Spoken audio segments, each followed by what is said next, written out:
Y pues no sé, no me recuerdo si aquí fue donde en una tarea que dijeron que había otro cuarto tipo de cacao, pero todavía no estaría como oficialmente dentro de esta clasificación. Entonces, ahorita en lo que se encuentra en la bibliografía es que son estos tres tipos de cacao. Aquí tengo yo unas características que encontré en la literatura y que ustedes ven que son iguales a las que ustedes tienen en sus tareas.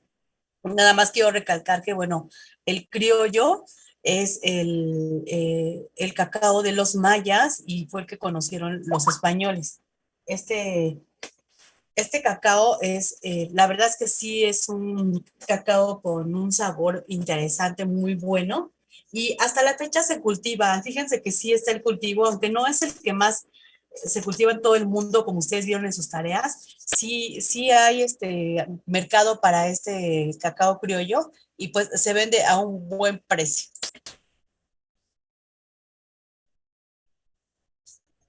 Porque pues como vimos les decía yo en las fotografías de las mazorcas que vimos, el caso del criollo es muy delgadita su cáscara y tiene delgada y tierna, dice aquí, superficie verrugosa, es el que cultivaban ellos, los mayas, y tiene una calidad excepcional, un aroma delicado. El problema pues es que tiene sensibilidad a las enfermedades, es difícil, es un árbol frágil y difícil de cultivar. Sin embargo, bueno, sí hay mercado y les quiero platicar que en Tabasco hay una hacienda cacautera donde, bueno, venden, ellos tienen la producción de cacao criollo y aparte es orgánico. Entonces, la señora que entrevistaron en una noticia que yo vi, ella decía que sí, que era muy difícil, que le costaba mucho trabajo, mucho dinero, pues cosecharlo, cuidar los árboles, pero que lo hacía porque sí había demanda.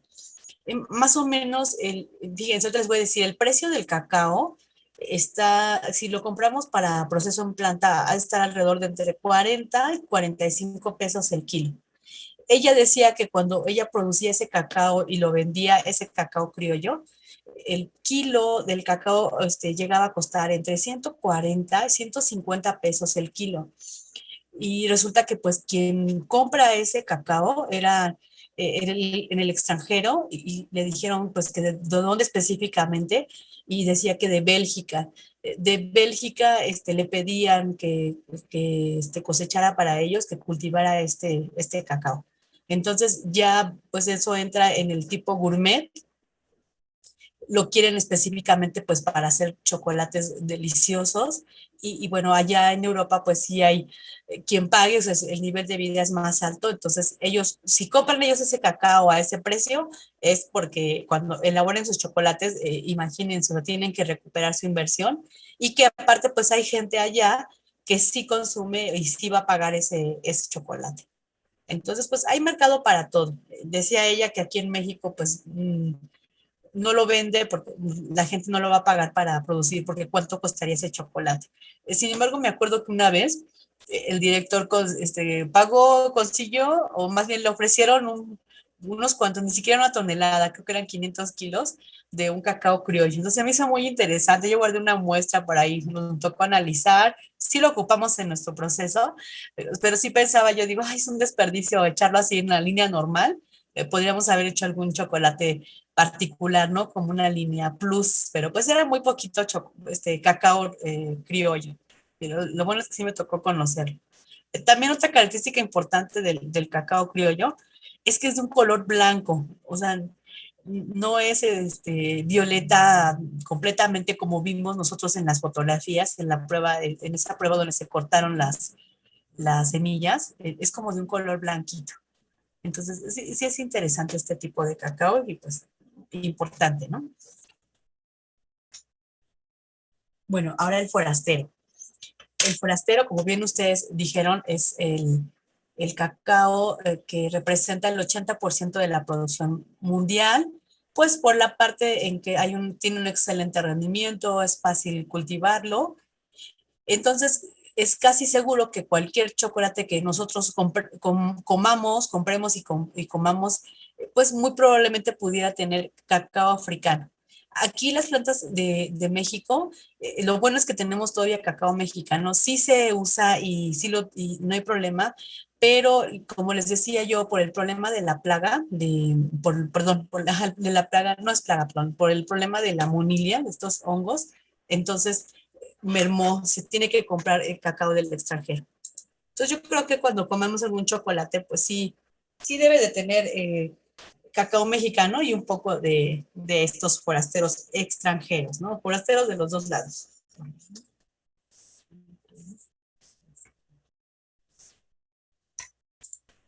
Ok, entonces ya vimos que la cáscara es gruesa, más dura. Y si alguien quiere preguntar algo, bueno, que la calidad sensorial es un poco más baja, pero pues no lo demerita tanto y se pueden hacer con buen éxito los chocolates.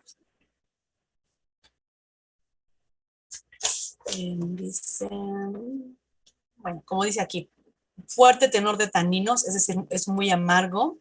Y esta palabra de taninos a lo mejor ya la vieron cuando se hacen las evaluaciones sensoriales de los vinos, también manejan este término y se utiliza lo de los taninos porque impactan mucho en su evaluación sensorial.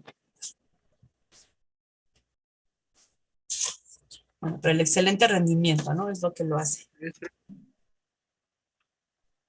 El híbrido, ¿sí?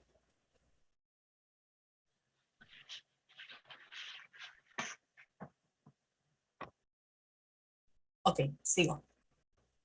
Bueno, como dijeron, es un híbrido de la isla de Trinidad, por eso se llama trinitario. Y dice, yo lo que encontré es esto, que tiende a desplazar al criollo en casi todas las partes del mundo.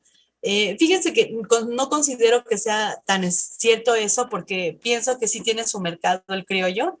Y simplemente aquí en México, nosotros que compramos cacao, nosotros no nos ha tocado recibir o que el dueño haya comprado un cacao que específicamente sea trinitario, es decir, no lo conozco, por lo menos aquí esta parte de la República Mexicana donde hemos comprado cacao. No lo conozco que haya llegado aquí. Entonces, considero que a lo mejor está como distribuido en la zona donde se elaboró, en la isla de Trinidad, y a lo mejor en algunos otros lados donde se ha requerido, porque sí es una mezcla de los dos, pero que lo tienda a desplazar, no. De hecho, aquí, por ejemplo, aquí en México, nosotros tenemos con denominación de origen el cacao Grijalba. Entonces, pues se están manejando las variedades nativas de la República y que aparte pues tenemos el plus pues que hemos manejado hasta ahora de que pues de aquí se lo llevaron, ¿no? El cacao, de que aquí lo conocieron, entonces tenemos esa parte cultural a nuestro favor.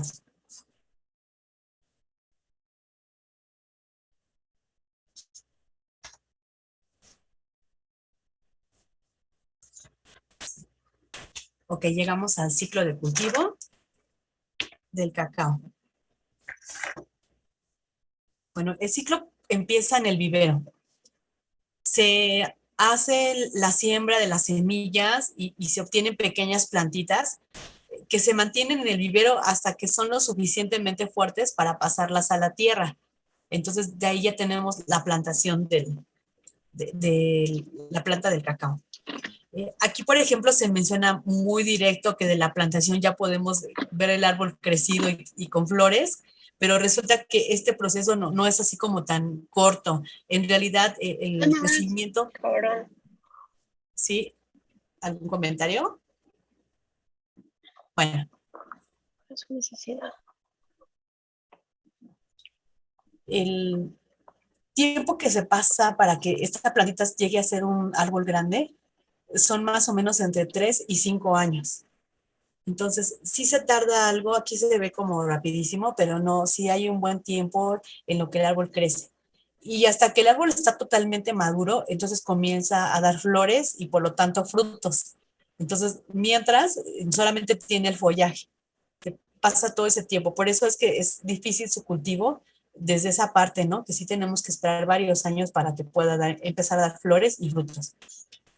Esa parte, aquí está la foto que ya habíamos visto, hay varias flores juntas en un mismo lugar.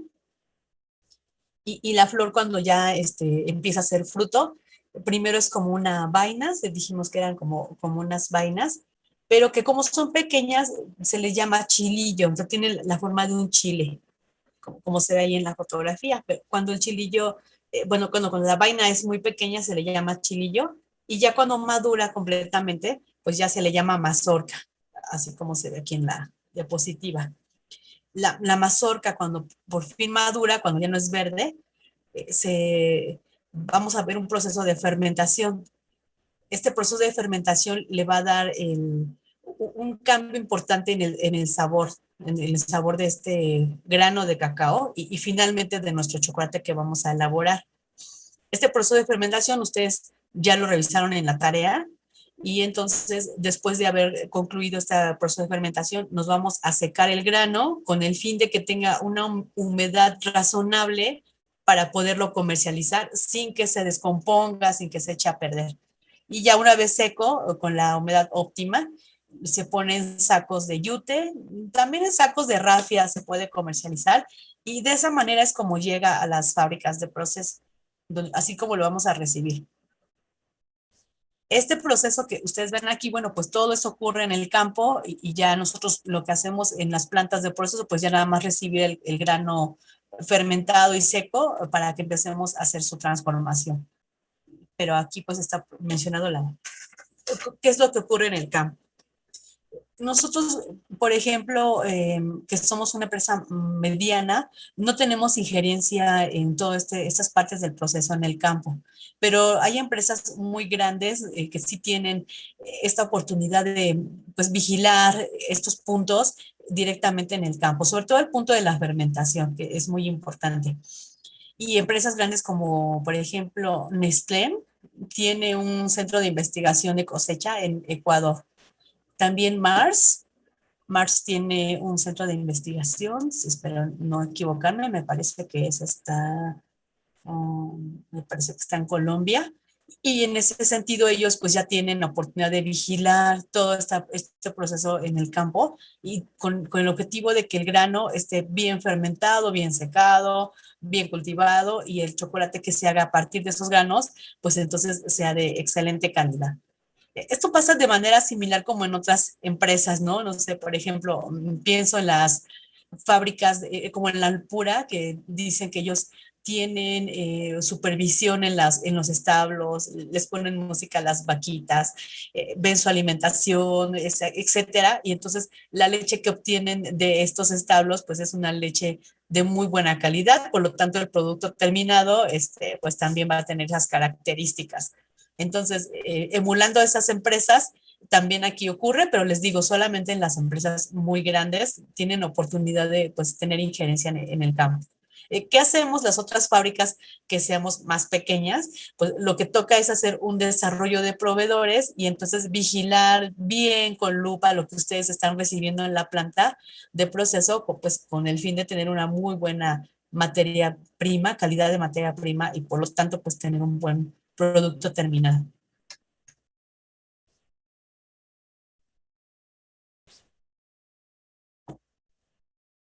Bueno, pues aquí voy a empezar a desglosar con detalle el tema de la fermentación del cacao. Y aquí quiero que anoten, voy a poner aquí en el chat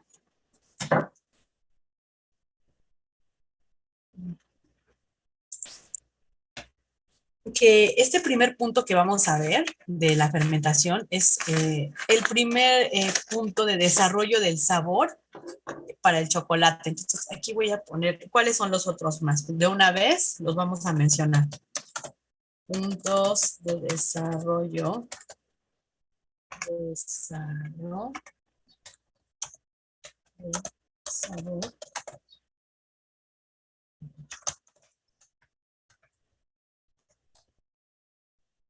Ok, vamos a estudiar, o vamos a poner especial énfasis en dónde son los puntos donde se desarrolla el sabor en el chocolate.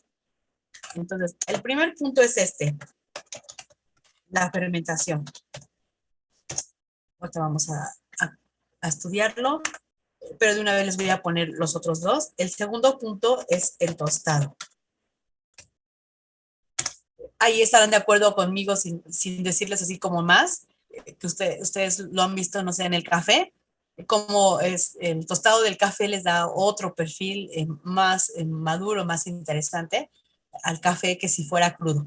Entonces, en el caso del cacao, pasa algo así, es similar. O sea, si nosotros lo fermentamos, nos da un perfil de sabor más rico, más intenso, que si estuviera crudo, ¿no? Y crudo es pues como nos los entregan en la planta. Ese es el tostado. Y el último punto de desarrollo del sabor va a ser el conchado. Entonces, esos, el 2 y el 3 lo vamos a ver pues, en el resto del parcial y ahorita vamos a hablar del primero. Entonces, puntos de desarrollo del sabor en el chocolate. Fermentación, tostado y conchado. Ok. Entonces, pues el objetivo fundamental de este proceso de fermentación es eliminar los sabores desagradables. Desarrolla, al hacerse este proceso, un sabor más aceptable, y aceptable queremos decir en los términos de los que conocemos el sabor del cacao, porque si hiciéramos una evaluación sensorial aquí, por ejemplo, o con gente que no está acostumbrada a probar el grano puro, pues a lo mejor todo el mundo diría, ay, no, está horrible, sabe horrible ese cacao. Y no es así, sino que tenemos que estar como habituados a ese sabor. Entonces, sí cambia el sabor del grano saliendo de la mazorca a cuando se hizo el proceso de fermentación. Además de esto del sabor, bueno, ya habían ustedes también comentado en sus tareas, este proceso facilita la eliminación de la pulpa del fruto.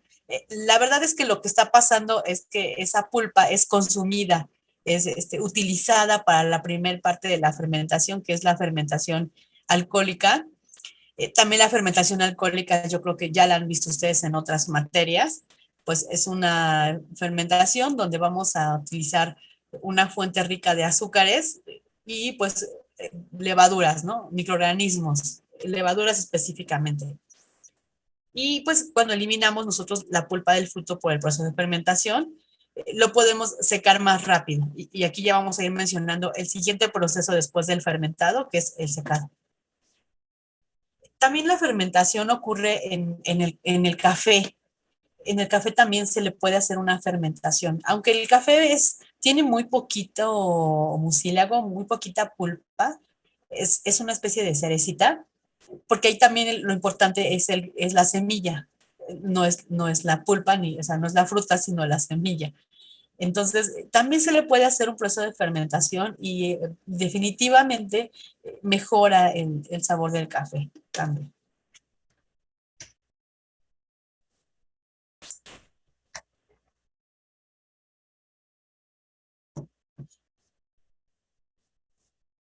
Bueno, los métodos tradicionales de fermentación, vamos a ver cómo se hace. Pues como es un proceso que eminentemente se hace en el campo, pues son estos métodos casi cuasi artesanales, donde miren, en la foto, aquí se ven unas fotos. Una es la fermentación en plataforma en piso, o sea, con una cantidad más grande, o la segunda, que es la que está en la foto arriba, que es una fermentación en montones en el piso. Son semillas de cacao que ya fueron sacadas de la mazorca y que pues al cubrirlas con las hojas de plátano, pues hacemos como un espacio cerrado que va a favorecer esta primera fermentación anaeróbica, que es la de la fermentación alcohólica. También se puede hacer en canastas, como en la foto inferior. Igual las tapamos con las hojas de plátano. Y si no tuviéramos canastas, pues también se podría hacer en cajas de madera, que en México se le llama toallas, son cajas largas, como artesas, e incluso podríamos ponerlas en un tronco de árbol hueco. Todo esto que estamos mencionando aquí, bueno, sobre todo la parte de las cajas y el tronco, debe llevar orificios para que se desagüe la exudación.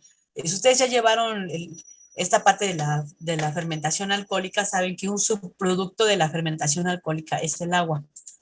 Así que pues tiene que haber un lugar por el cual esa agua desagüe. y tiene que haber un lugar por donde pueda salir. Entonces, dependiendo de donde se esté procesando, bueno, así, donde se esté haciendo este proceso de fermentación, pues es el método que en ese lugar prefieran utilizar. También me ha tocado conocer, aquí no traigo en las fotos ni en la información, pero sé que también se pudiera hacer incluso en una especie de, ay, ¿cómo se llamaría? Pileta, que ya son de cemento. No sé si ustedes en sus abuelitos o han visto en fotografías que antes los lavaderos, en vez de tener, no sé, como no había tinacos y esa parte, sobre todo en el campo, lo que se tenía era una pileta al lado del lavadero. Y la pileta es un recipiente cuadrado de, digamos, razonablemente tamaño, donde podemos tener una gran cantidad de agua. Entonces, algo así, como una pileta de cemento, pero para poder hacer este proceso de la fermentación, con orificios también.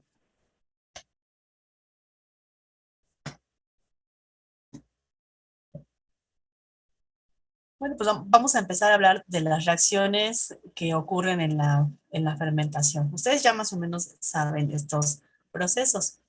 Y entonces, pues, la primera base de la fermentación alcohólica es que haya levaduras, que son los microorganismos que van a hacer este proceso de fermentación. En Cuba hicieron un estudio microbiológico para ver pues, estos microorganismos que están participando en el proceso de fermentación. Encontraron que dentro de la mazorca los granos son estériles, o sea, no hay una población que esté ya nativa dentro del grano de la mazorca. Y entonces se preguntaron, bueno, entonces, ¿de dónde vienen los microorganismos que están participando en el proceso de la fermentación? Bueno, pues al hacer estas siembras en el campo de qué cantidad había y qué tipo de microorganismos, se encontró que pues tan pronto es manipulado, es decir, tan pronto lo cortamos, lo cosechamos del árbol, pues comienza la inoculación de microorganismos. ¿De dónde? Pues del cuchillo con el que se cosechó la mazorca, del machete con el que se abrió la corteza para sacar los granos, la cuchara de metal con la cual se sacaron los granos de esa mazorca, las manos de los campesinos de manipular estos instrumentos o de hacer los montones, ¿no? Porque ese montón que vimos en la foto, pues, ¿cómo se hará? Yo pienso que es a mano. Y entonces ahí encontraron, pues, que de todas esas fuentes, de lugares para tomar y manipular el cacao, es de donde viene la inoculación de los microorganismos. Los microorganismos ya están ahí en esa área del campo y entonces simplemente pues pasan al grano del cacao y comienza la fermentación.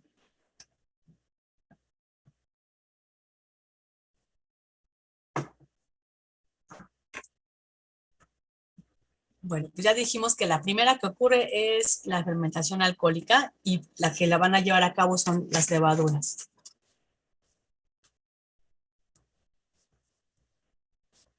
¿Qué levaduras? Pues las levaduras, digamos,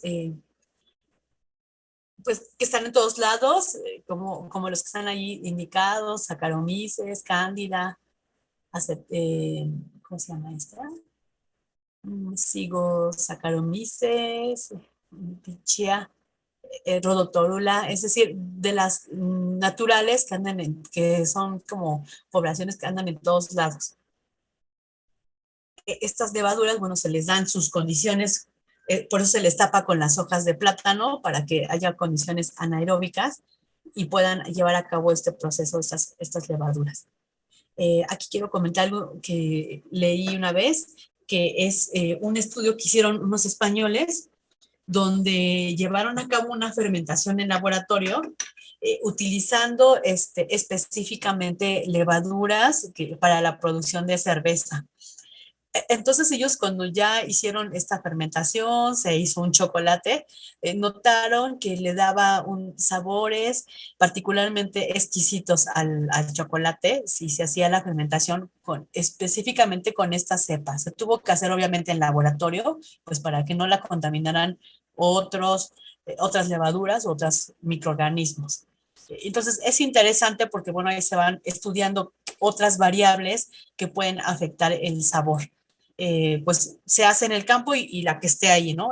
La población que esté en ese momento, en ese lugar donde se haga la fermentación, pues es la que va a participar.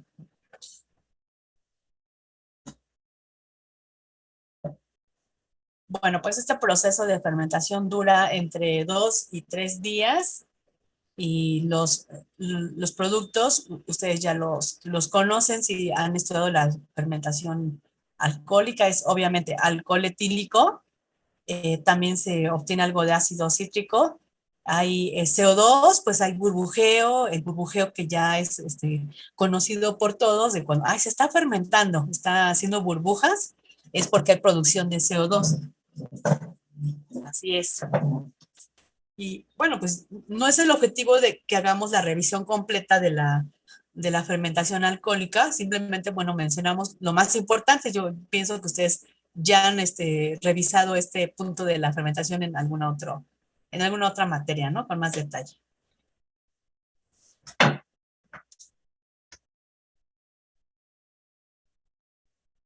Bueno, pues al hacer un estudio de la población de microorganismos que existen durante una fermentación, se encontró que en realidad todos conviven, todos están. No podemos quitar a uno y dejar a otros, no. Todo el tiempo están, simplemente las poblaciones se incrementan pues cuando están consumiendo la materia prima que esté en ese momento, ¿no? Entonces vean, aquí está una gráfica, está muy interesante. Se ejemplifican aquí los días de la fermentación hasta el sexto día. Nada más, pero ya ven que puede haber más días, de acuerdo a lo que ustedes vieron en sus tareas, puede haber más días. Aquí está hasta el sexto día y está la población, obviamente, microorganismos ya saben que se representan en logaritmo. De forma logarítmica representamos la población microbiana. Aquí vamos a ver cómo en el punto cero, el punto cero es donde abrimos la mazorca y la empezamos, o donde empezamos a hacer la fermentación, pues la población que está dominando son las levaduras, están aquí en la línea que es como, bueno, no es morado, ya la vieron aquí arriba, ¿no? Esta línea es la población de levaduras, pero también hay, al mismo tiempo que hay levaduras, pues hay otras bacterias, ¿no? Aquí, bueno, hay bacterias más bien. Aquí están lactobacilos, acetobacter y bacilos. Son los que están en ese momento, pero están en menor cantidad. Entonces, las que primero están comiendo, pues son las levaduras. Y vemos aquí conforme pasan los días, primero, segundo, la población de levaduras pues baja significativamente. Nunca llega a cero. Vean, aquí está en el día 6, pues hay una población pequeña, pero sí la hay. Y entonces pues comienzan a crecer las poblaciones de bacterias, específicamente la de bacilos. Vean como a partir del tercer día pues comienza su crecimiento. Y como dijimos, siempre va a haber levaduras, pero las bacterias pues, ahora entran en acción para la segunda fase de la fermentación del cacao, que es una fermentación donde tenemos como producto ácido acético. Y aquí dice, bueno, sí, tiene un número en la diapositiva de 80% de la microflora, pero bueno, aquí ustedes ven en la gráfica, ¿no? Más o menos cómo se van comportando conforme pasan los días de la fermentación.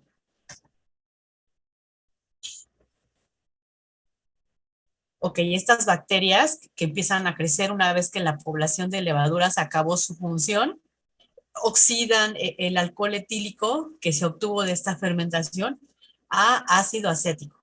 Hacen una oxidación, es la fermentación que sigue, y también se produce, bueno, igual de CO2 y agua, ¿no? El agua que va como subproducto y que por la cual tenemos que hacer los orificios para que escurra. Esta fermentación eleva la temperatura pues sí, de todas las semillas de cacao. No se calienta, es una reacción exotérmica y podemos tener hasta 40 grados centígrados de temperatura en 24 horas de haber iniciado la fermentación. Es increíble, se calienta toda solita por este efecto de la reacción exotérmica.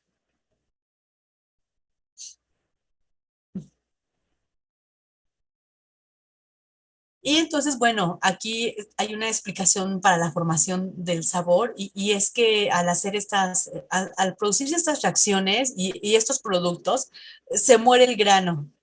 ¿A qué nos referimos con que se muere el grano? Pues que se deja de ser biológicamente activo el germen y aparte las paredes celulares se rompen, son las barreras biológicas, son las paredes celulares, y como dice aquí, se unen las enzimas con sus respectivos sustratos. Entonces, hay una interacción más intensa y por lo tanto hay más reacciones bioquímicas y forman pues nuevas moléculas que son los precursores del sabor y del aroma. Entonces, esta fermentación está provocando esto. Y aquí pues vamos a ver que en esta fermentación pues ocurren básicamente reacciones hidrolíticas en esta fermentación.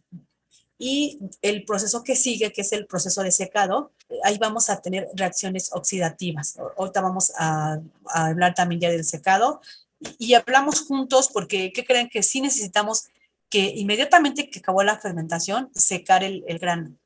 Si no secamos el grano y dejamos pasar días, bueno, es más, horas, hay un exceso de humedad que provoca que la población de hongos pues vuelva a crecer, pero ahora pues ya tengamos problemas con estos sabores de humedad que dan los hongos. Y tenemos incluso, fíjense, otros problemas grandes, ¿no? Los hongos serían como los villanos, porque también de ahí podrían ellos excretar micotoxinas y contaminar de la parte de inocuidad nuestro grano de cacao. Así que sí, sí es grave. Si lo dejamos pasar también mucho tiempo, le llamaríamos un sobrefermentado y lo que ocurre es que organolépticamente pues se echa a perder ese grano. Me tocó una vez recibir un grano que sí, en su momento no se percibió, pero cuando ya lo estaban tostando, tenía un olor fuertísimo, o sea, la verdad, a humedad, a hongos. Bueno, yo decía, ay, no, huele a patas, literal, porque era apestosísimo. Y se trataba de un cacao que se había sobrefermentado, o sea, se pasó donde días y ya tuvimos el problema de la humedad. Bueno, ya se habló con el proveedor, se manejó ese tema ahí con él para que no ocurriera, regresarle los que teníamos todavía para proceso, para poder mejorar y cubrir este defecto. Y entonces, pues para evitar que pase esto, inmediatamente que terminamos la fermentación hay que secar. En este secado, como dice aquí, hay reacciones oxidativas y estas dos fases deben de seguir una secuencia correcta para que tengamos el producto de calidad que queremos.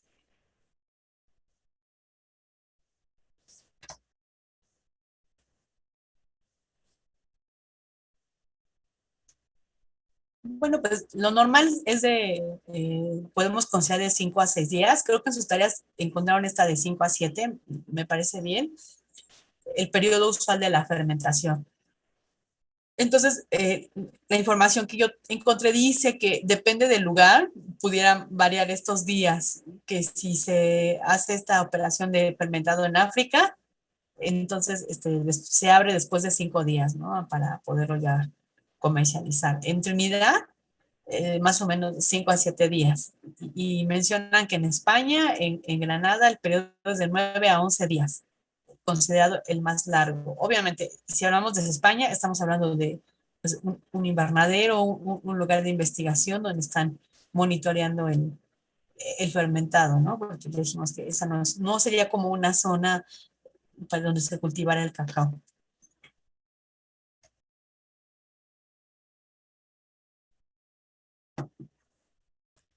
Bueno, aquí en esas fotografías vamos a ver la apariencia del cacao conforme se fermenta y se seca, ¿eh? Vean que todo va junto, tiene que ir el secado también ahí pegado.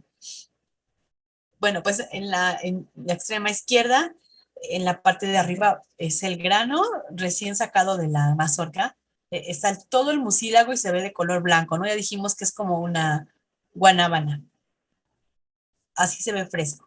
Incluso pudiera tener el tono violeta, pues porque ya dijimos que los granitos son violetas, ¿no? Del cacao salido del fruto. A los 2 días pueden ustedes observar en la fotografía que ya se va consumiendo el mucílago, ya se está llevando a cabo la fermentación alcohólica, las levaduras consumen los azúcares de esos mucílagos y entonces ya no se notan realmente inmersos en el mucílago, en el fruto, sino que ya pues se va consumiendo y se va adhiriendo una parte en la cascarilla de la semilla. A los 5 días, pues vean, ya llevaron a cabo varias reacciones y se ve como de un color amarillito claro. Y una vez acabando la fermentación, bueno, se procede al secado y entonces los granos se van a ver cafés por el efecto de oxidación. Se ven cafés y bueno, ahí se ve la apariencia.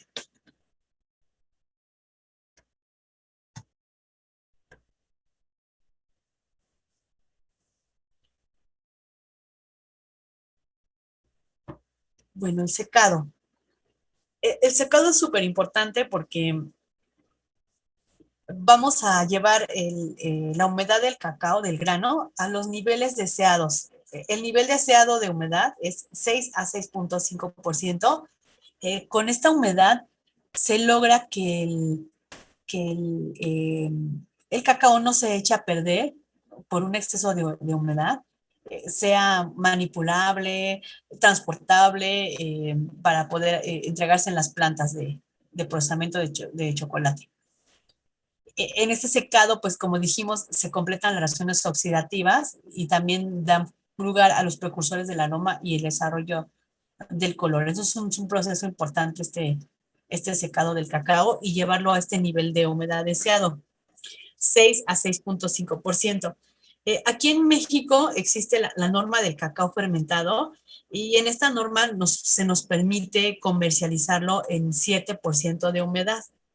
Entonces, cuando se hace la recepción de los granos del cacao en las plantas de proceso, este es un punto súper importantísimo, la humedad en la cual se compra el cacao. Y les voy a decir por qué. Resulta que cuando nosotros vamos a utilizar estos granos, siempre los tostamos. Entonces, digamos que el agua no la ocupamos. Entonces, entre menos agua tenga nuestro cacao, pues digamos que eso es favorable para nosotros. Si estamos teniendo una humedad extra, es algo que nosotros vamos a perder e incluso si consideramos que lo estamos pagando por peso el grano de cacao, pues incluso estamos pagando por agua de más que yo ya no voy a ocupar. Y entonces a nivel comercial es muy importante que se cheque la humedad del cacao que va a llegar a las plantas de proceso. La norma nos dice aquí en México que sea 7% de humedad. 7% de humedad, pero hay quien pudiera decir, bueno, 7,5 me favorece y lo admito así. Nosotros en la empresa se maneja el 7%. Entonces, ¿qué se hace cuando llega más húmedo?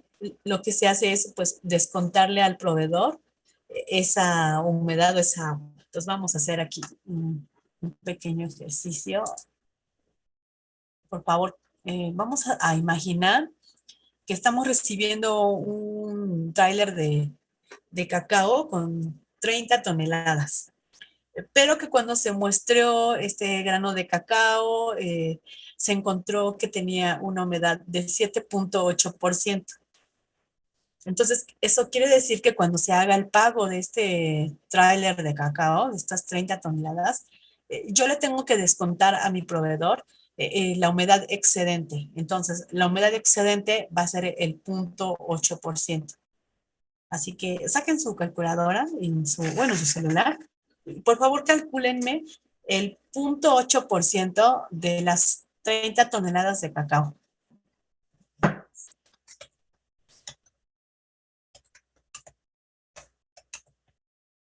Por favor.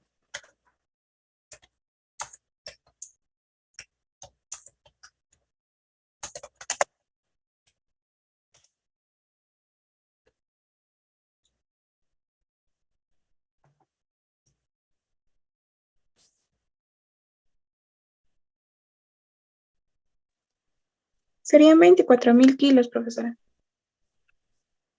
Y hay un cerito que o dos ceritos que no están bien, Paula, a ver, vuélvela a checar.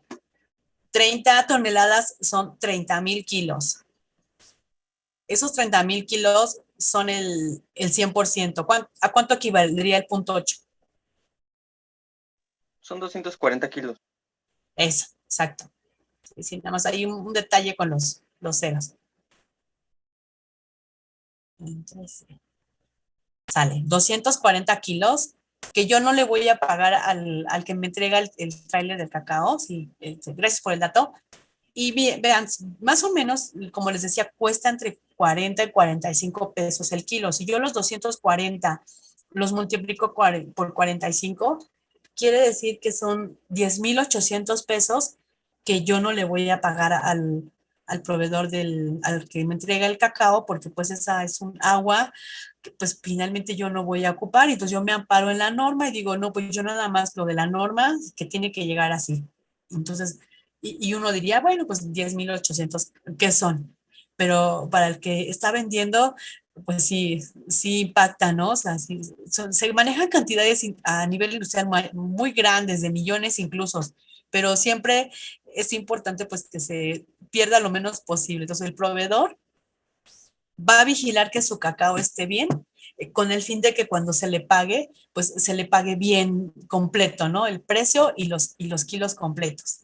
Y aquí les voy a platicar que una vez tuvimos un problema con un proveedor porque nos salió bastante alto, creo que salió como del 8%, sí, sí, 8%, 8,5% de humedad, y no estaba de acuerdo. Él estaba diciendo que, pues, que tal vez habíamos hecho mal este análisis de humedad y que por eso había salido tan alto y pues que quería verificar y todo.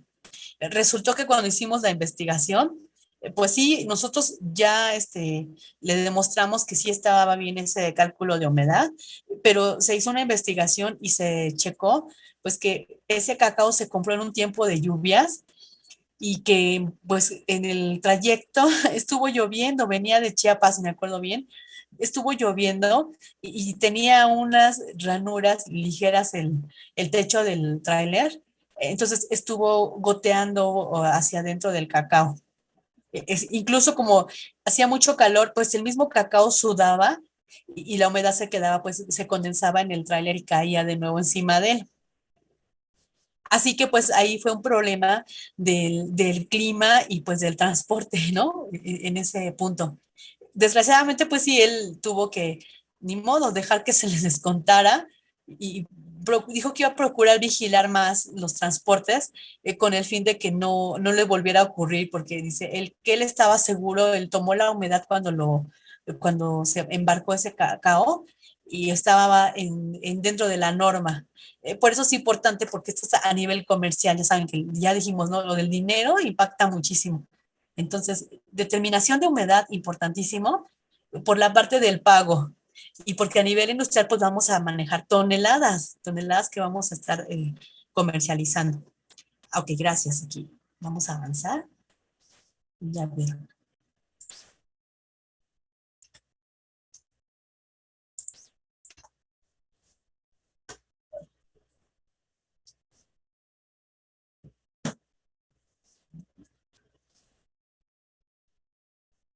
Bueno, ahora vamos a hablar específicamente del secado.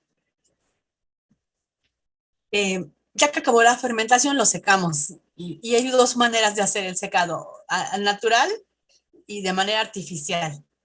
El natural, pues es como ven ahí en la foto, lo extienden en una mesa, en una mesa en el campo, incluso pudiera ser en el piso, así literal, al sol. Entonces, la ventaja de que sea así, pues es que se completan las reacciones oxidativas y pues se mejora el sabor del cacao, ¿no? O organolépticamente hablando. La desventaja es que, pues, que si no lo secamos bien, se puede quedar húmedo y se puede enmohecer. Si está el clima lluvioso, pues no vamos a poderlo secar rápidamente y vamos a tener que esperar más tiempo para secarlo completamente. Ahora, cuando se hace artificial, pues se hace normalmente pues con corrientes de aire caliente, al fuego directo, con carbón. Entonces, la ventaja es que, bueno, siempre va a quedar bien seco, ¿no? Se va a reducir el riesgo porque se queda bien seco todo y no importa que esté lloviendo, se seca de manera artificial. La desventaja es que si no cuidamos este secado artificial, pudiéramos quemarlo o afectar la concentración, como dice, de ácido acético al interior del grano y con ello deteriorando su calidad, porque el ácido acético es un olor intenso, fuerte, a veces es desagradable y por eso es que necesitamos que con el proceso del cacao pues se pierda mucho o un poco de este ácido acético. Entonces, aquí dice la teoría que si yo le subo más de 60 grados centígrados, voy a tener problemas de sabor por deterioro de calidad del grano, ¿no? E incluso podría yo pues quemarlo si es que se subiera demasiado la temperatura.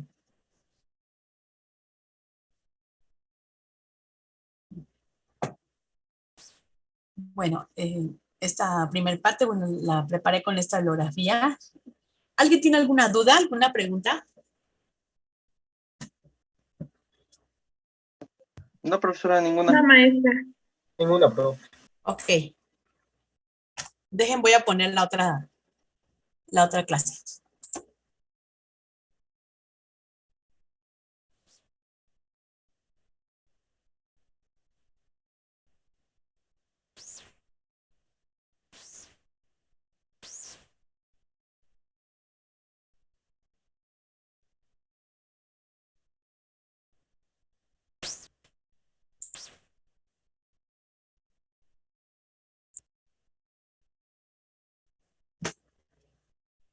Bueno, pues ahora vamos a hablar de el procesamiento industrial del cacao. Se refiere a que vamos a transformar nuestro cacao en tres cosas, en tres subproductos. Voy a poner aquí en el chat. A ver, entonces, en esta parte que vamos a ver ahorita, vamos a...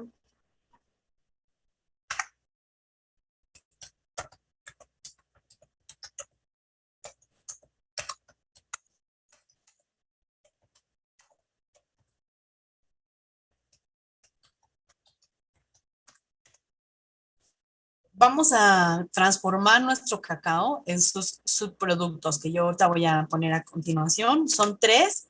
El primer subproducto es la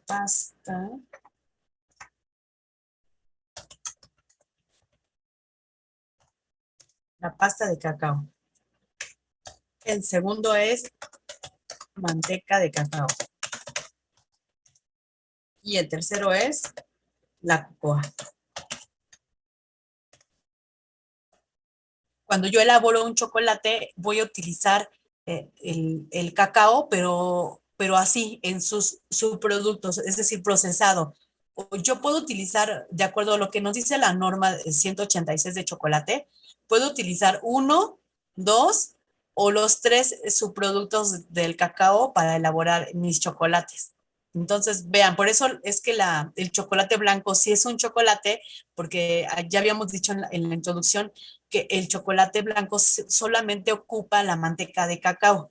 Entonces, al ocupar este subproducto del cacao, pues ya está utilizando cacao y entonces el chocolate blanco se considera un chocolate pues real, normal, ¿no?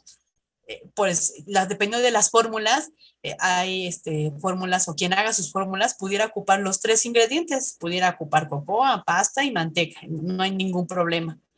Solo pasta de cacao o solo cocoa, es decir, eso ya es por la legislación, ya podemos utilizar estos tres subproductos del cacao. Entonces ahorita lo que vamos a ver es precisamente cómo transformar este cacao en esos tres subproductos.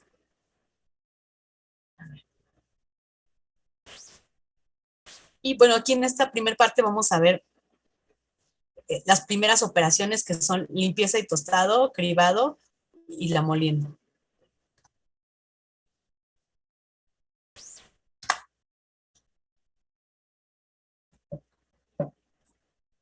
Bueno, vamos a estudiar la recepción de la materia prima, eso es muy importante, la limpieza del grano, su tostado, molienda. Perdón, ahí me faltó algo en medio de esos dos, que es el descascarillado. La cascarilla no se utiliza para procesarla. Molienda, prensado, pulverizado de la cocoa, y vamos a ver este tema del alcalinizado, que ya lo habíamos mencionado en la historia. Vamos a verlo. No sé si se vea este diagrama o lo vean ustedes bien. En este diagrama pues está mencionando lo que acabo de decir, esto lo listado, pero vean, este diagrama empieza con la fermentación y el secado del cacao. Normalmente, como yo les decía, no podemos tener injerencia en esa parte del campo, y entonces pues empezamos con la recepción. Y aquí está este diagrama donde pues vienen estos mismos puntos, ¿no? Inspección, limpieza, tostado, esterilizado, si procede, cribado, molienda. Y vean, el primer subproducto que obtenemos es licor de cacao o pasta de cacao. Aquí voy a aclarar una cosa. La pasta de cacao también se le conoce como licor de cacao, y nos preguntaban luego en las visitas, ¿licor porque tiene alcohol? Pues no, es licor porque es líquido. Ya habíamos dicho que la semilla del cacao, el 50% es grasa, ¿no? Manteca de cacao. Entonces resulta que el grano del cacao, cuando ustedes lo muelen, en vez de que se haga una harina como cualquier semilla, harina de maíz, harina de frijol, harina de, etcétera, entonces resulta que en vez de que sea seco una harina, es un polvo, es líquido. Entonces también se le conoce como licor de cacao. Son correctos ambos términos, ¿eh? Licor y pasta es lo mismo, pero por eso se llama líquido, o sea, licor, no porque tenga alcohol. Y de ahí, bueno, ustedes vean, aquí ya va a haber un tratamiento, un prensado, para obtener como primer punto la manteca de cacao, y después de una molienda, pues la cocoa en polvo. Está en este diagrama, pero vamos a verlos uno por uno.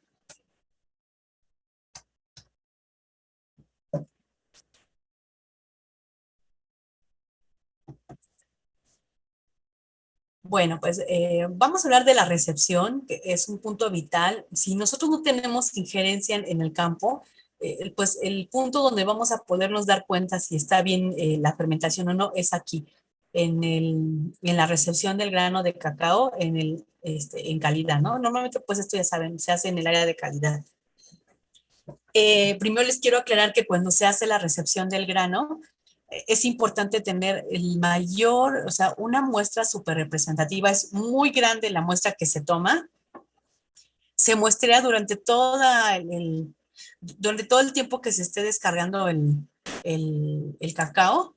Se tiene que estar muestreando. Entonces, sí se requiere mucho tiempo. Ahí cuando a nosotros nos toca recibir cacao, oh, sí se nos hace pesado, porque pues tenemos que esperar a que se baje todo el cacao del tráiler, esas 30 toneladas que estamos hablando ahorita.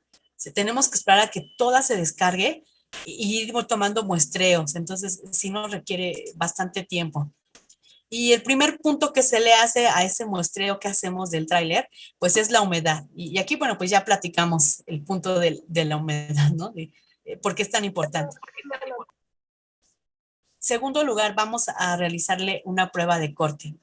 Una prueba de corte es una prueba donde abrimos a la mitad del grano. Aquí dice un lote de granos. La norma nos dice que deben ser 300 granos de cacao, pero pudiéramos ser menor cantidad y sacar los datos. Los observamos, los granos, visualmente. ¿Qué es lo que vamos a observar? Básicamente lo que nosotros vamos a buscar es ver que la fermentación se completó. ¿Cómo lo hacemos? Resulta que el grano del cacao es violeta, ¿no? ¿Se acuerdan de las fotografías? Es de un color violeta. Cuando se completa el proceso de fermentación y secado, este color violeta desaparece casi totalmente. Vean aquí en la foto, el color que queda al final ya es un color como cafecito. Ahora, el proceso de fermentación, pues no es un proceso, como todos, no es 100% efectivo. Entonces siempre pudiera haber granitos de cacao que tengan el color violeta. Sin embargo, aquí les quiero yo aclarar que sí hay normas con respecto a esta prueba de corte. Híjole, ahorita no me sé el número, dejen ponérselos aquí en el chat. Pero la prueba de corte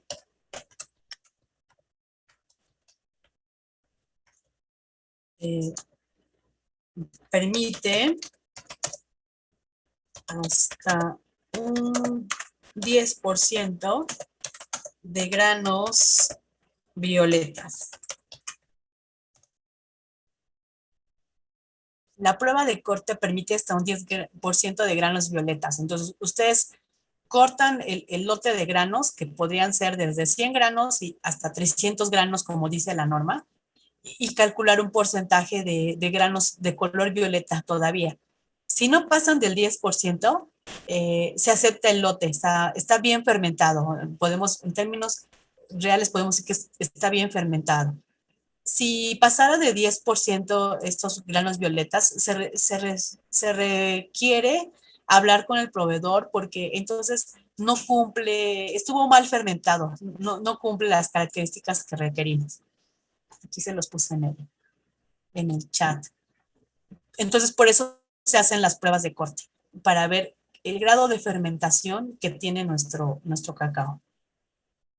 Y voy a aprovechar para mencionarles que aparte del cacao fermentado, bueno, existe una variante, parece que nada más es aquí en México, no sé si en otros países, pero pienso que sí, porque fíjense que hemos comprado un cacao ecuatoriano y va a cumplir características que yo les voy a mencionar ahorita.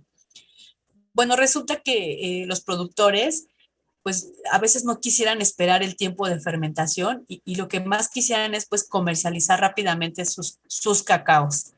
Entonces, en México existe una variante que es el cacao lavado. Aquí lo voy a anotar en el chat.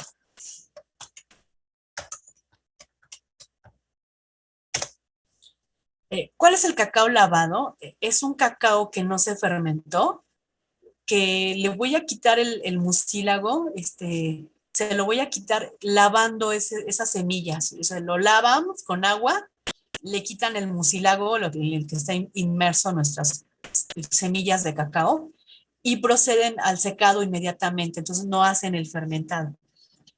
Entonces, si nosotros le hiciéramos una prueba de corte a un cacao lavado, ¿cómo creen que saldría?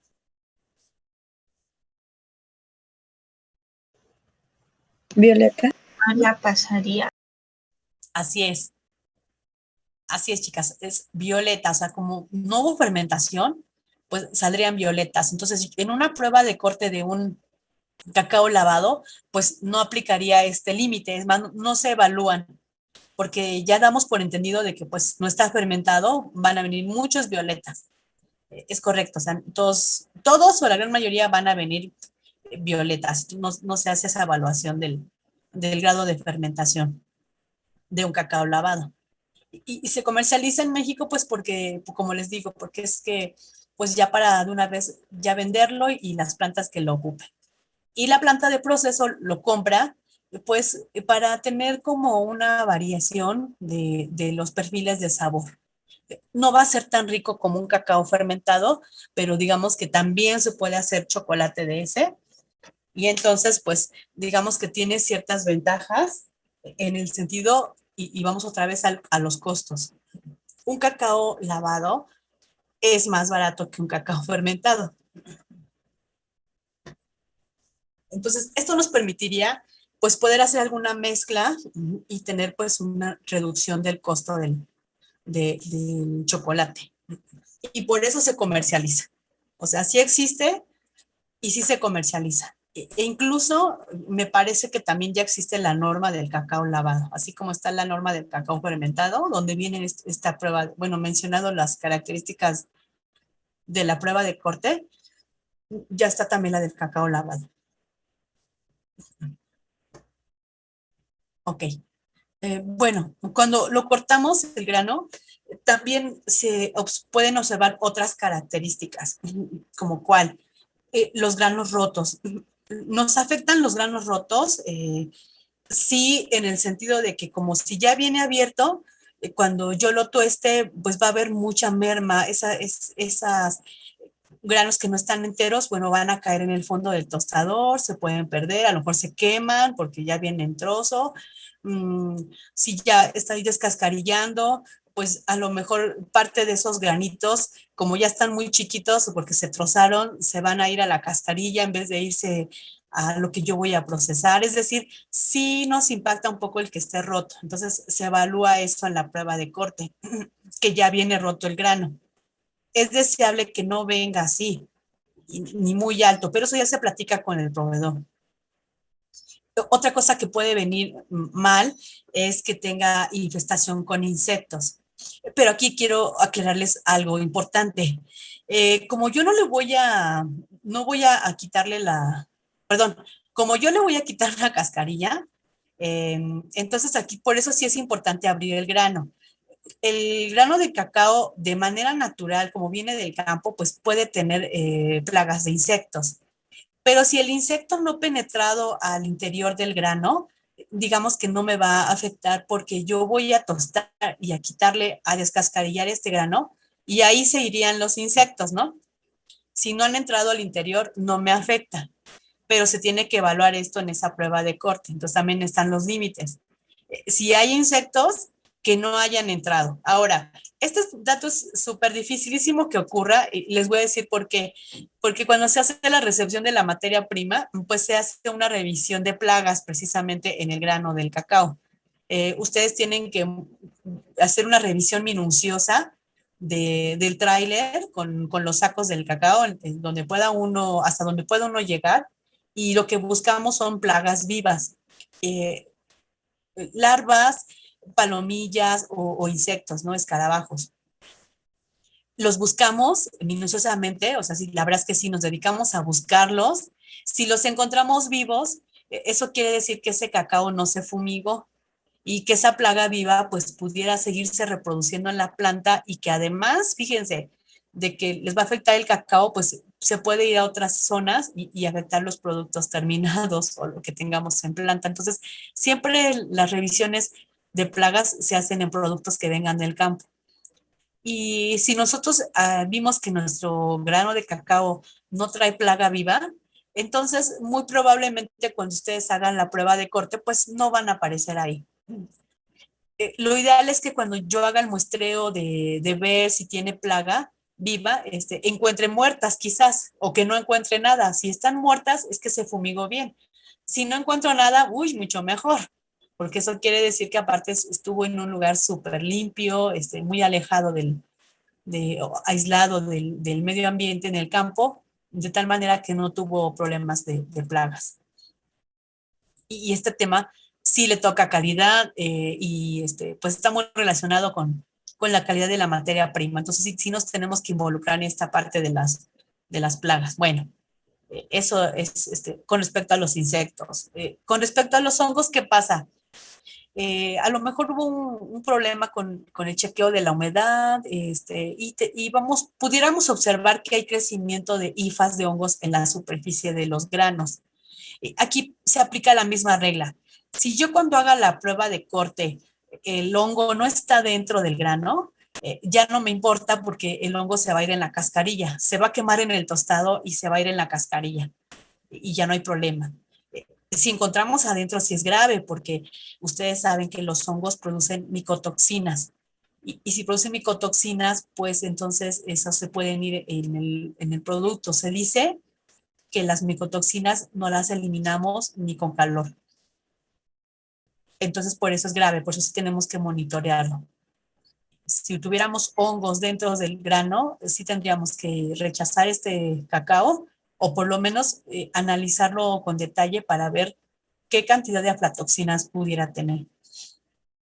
Entonces, vean, si es, pues se requiere de mucho tiempo y verificar que está muy bien nuestro grano de cacao.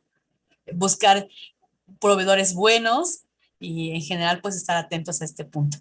Esos son súper importantísimos los dos. El tercero importante, el rendimiento.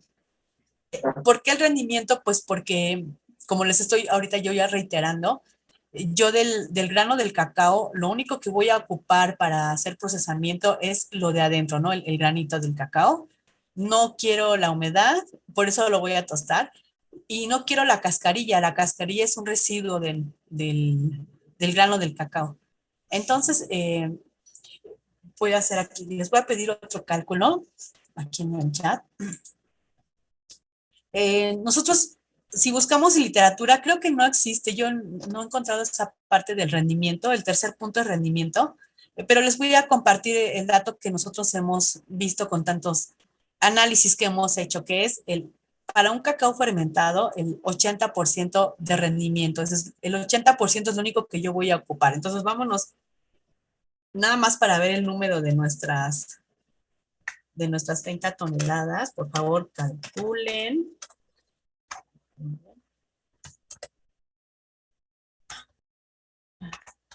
El 80% de estas 30 toneladas que estamos hablando. Por favor.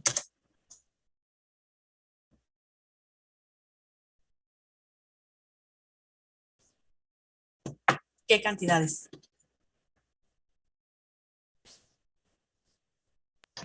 24,000. Así es. Está bien. Entonces, fíjense, de 30 toneladas, solamente vamos a poder ocupar 24. Y 6 toneladas, ajá, los 6,000 kilos, pues los vamos a desechar. Los vamos a desechar. ¿En qué los vamos a echar? Pues cuando tostemos, porque una parte de ahí es agua y otra parte es la cascarilla que no la vamos a utilizar.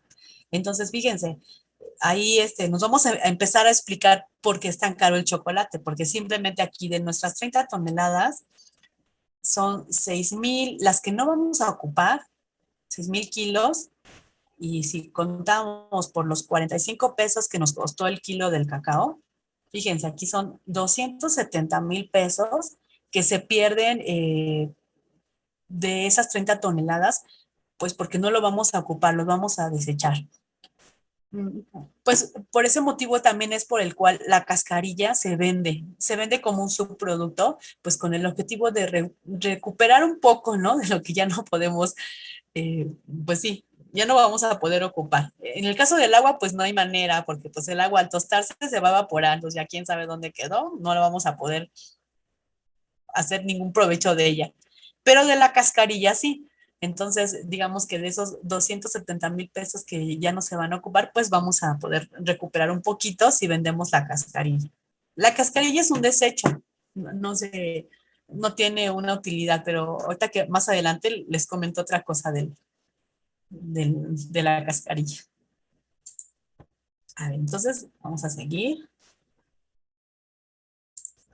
Por eso es tan caro el chocolate, ¿saben? Ustedes, es como si fuera la carne y hasta más, yo no sé. Depende de las fórmulas.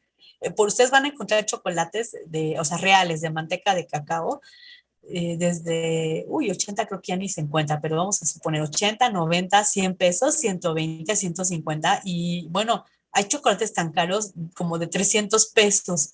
No sé si han comprado en estas boutiques de Turín, en los centros comerciales, y vean cuánto nos cuestan 100 gramos de chocolate. Yo he comprado porque sí, sí me gusta mucho y ay, para probar otras cosas y saber.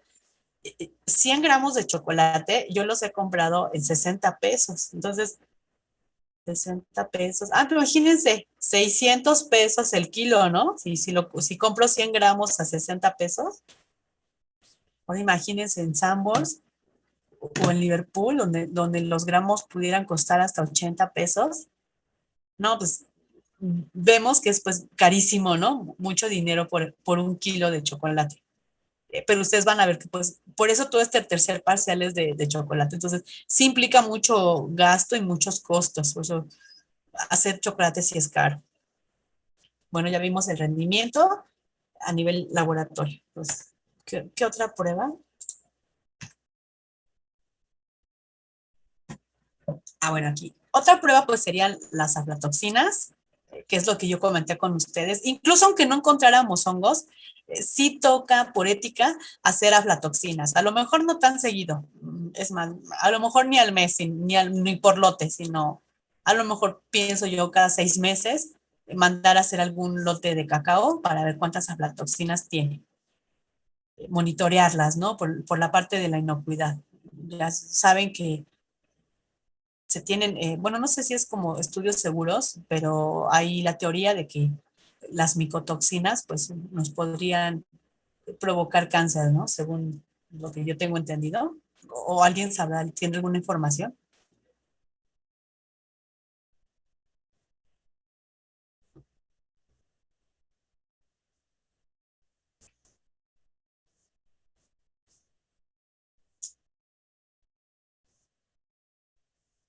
¿Nadie tiene alguna otra información? Bueno, entonces están de acuerdo, ¿verdad? En lo que No, yo no, les comento. profesora. Ok, están de acuerdo en lo que les comento, pues eso es lo que yo sé. Aflatoxina sí es importante, bueno, contenido graso y proteínas. Está así, yo lo dejé como lo encontré en la literatura, pero fíjense, nosotros, por ejemplo, consideramos que la grasa nos sirve más en otro punto de análisis y no aquí en el grano. La proteína igual nosotros no la hacemos en el grano, ya la hacemos cuando es producto terminado y procesado para las tablas nutrimentales. Entonces, bueno, pero la literatura dice que sí pudiera ser bueno. Y finalmente la prueba de sensorial de sabor y olor. Y entonces esta parte sí se me hace importante porque también este nivel, esta prueba sensorial nos va a hablar mucho de que si se completaron estas reacciones de generación del sabor y nos va a permitir pues seleccionar nuestros granos, nuestros proveedores para hacer pues las mejores mezclas y que nuestro chocolate quede más rico. Y esto no se hace más que probando y probando y probando. Y aquí les voy a platicar otra anécdota de una vez que tuvimos un detalle, no de cacao, sino de una cocoa que se dio mal y que estaba con un mal sabor. Me acuerdo que puse a dos chicas nuevas a que hicieran la evaluación sensorial y me separaran los cartones que consideraban que estaban muy mal para poderlos desechar. Y recuerdo mucho que todas, ellas dos dijeron, no, todo está mal, todo está horrible y sabe muy feo.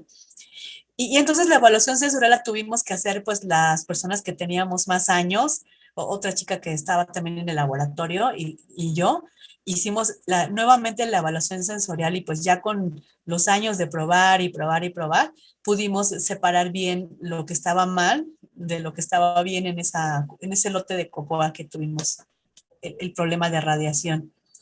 Entonces, sí siento que es importante porque, como les decía, ustedes van haciendo en la evaluación sensorial una biblioteca de sabores de olores en su cabeza y eso los convierte en unos expertos a ustedes. Entonces, sí se tiene que probar. Sí, pues, sí sabe amargo, sabe el ácido acético, pero dentro de todo eso nosotros vamos evaluando y sabiendo a qué saben los granos de cacao.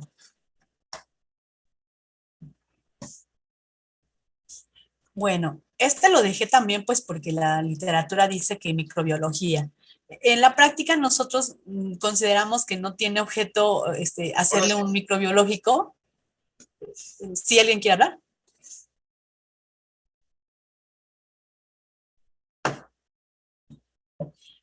Les decía, consideramos que no tiene caso hacerlo aquí porque al final yo voy a tostarlo y al tostarlo pues voy a matar la carga microbiana que traiga.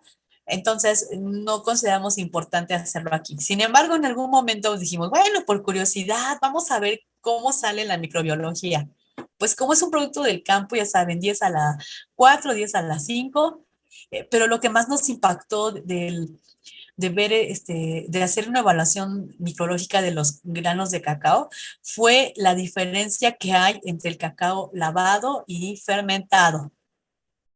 La teoría que nosotros nos formulamos fue que como se lavaba con agua, pues que ese grano de cacao, su carga iba a ser menor al cacao fermentado, que donde el mucílago se le queda pegado a la cáscara, donde pues se consume todo con los microorganismos. Y tuvimos nosotros el resultado al revés, muchachos.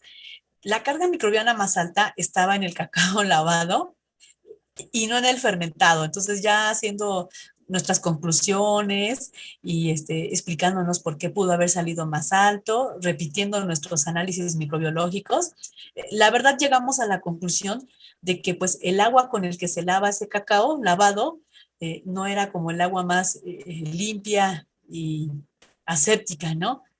Supongo que como es en el campo, pues a lo mejor la misma agua es la que se ocupa para otro lote, o a lo mejor ni era agua potable, ¿no? No sé, pues tuvimos varias discusiones y teóricas sobre eso, pero sí me llamó mucho la atención. Entonces, nosotros ya no los hacemos, la verdad. Estas son normas que ustedes ya conocen.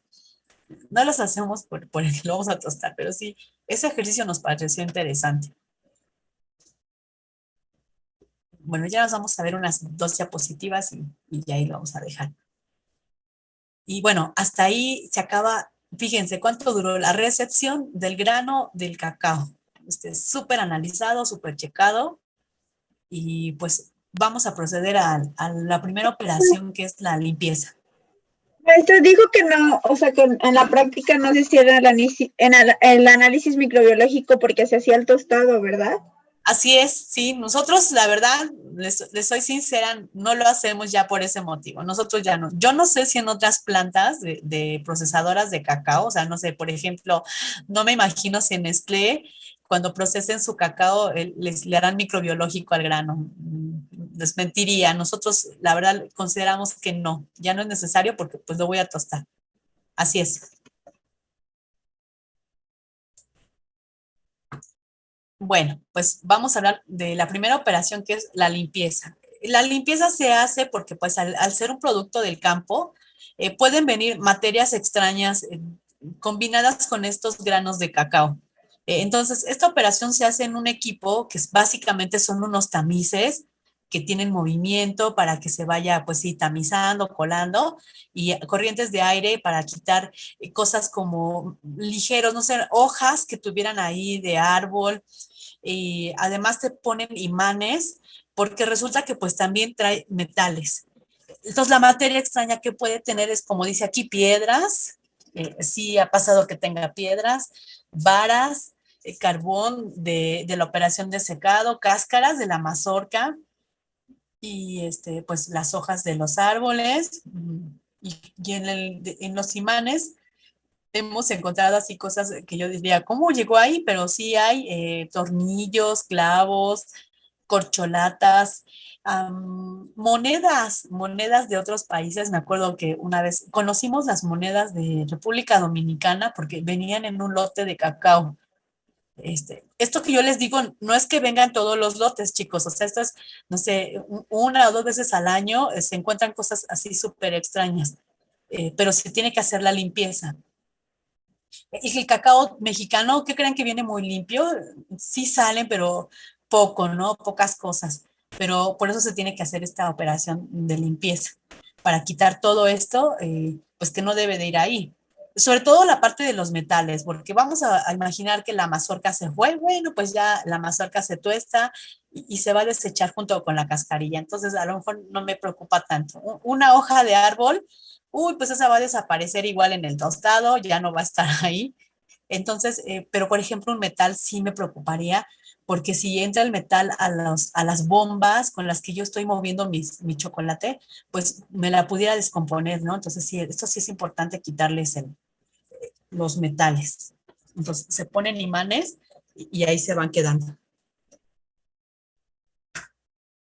Ahorita me acordé que una vez se compró un cacao de Indonesia, sí, que, fíjense, venía con un montón de piedras, entonces ahí era como una especie de adulteración, o sea, fíjense, cuando se pagó ese lote de cacao, pues lo que pesó, en ese peso iban unas piedras, entonces, pues uno, dos, tres, no importan, es normal, pero me acuerdo que de ese lote de cacao se juntaron como tres cubetas de 20 kilos, de 20 litros, perdón, y venía dentro de ese lote. Ya no se volvió a comprar de esa parte del mundo, entonces dijo el director, no, ya, por lo menos ya no nos agradó ese, porque se tuvo que estar casi escogiendo también como frijoles para quitarle las piedras que traía. Entonces, sí, no nos agradó comprarles ese cacao de Indonesia.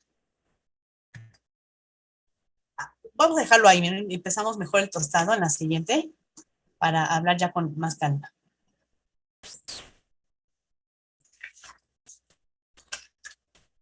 Voy a pasarles lista a los que me faltaron anotar.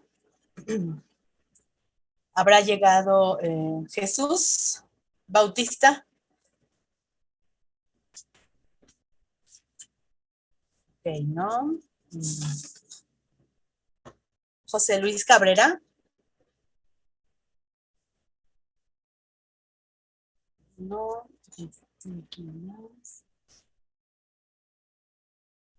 José Francisco Juárez.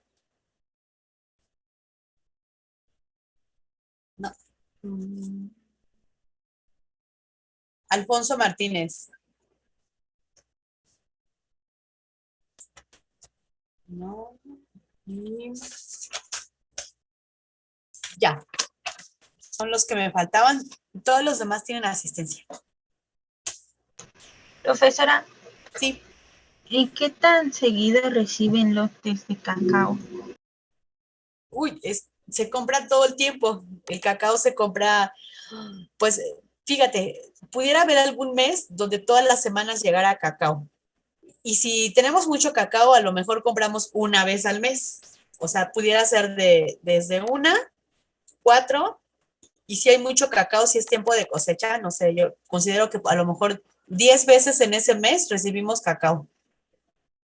Depende de la producción, pues, y del abasto. O sea, si hay mucho cacao, el dueño compra mucho y llenamos bodegas con cacao para tener cuando ya no haya cacao. Más o menos así. Oh, y no compra nacional, entonces. Sí, no, sí, mucho nacional, pero como luego no alcanza, se tiene que comprar del extranjero.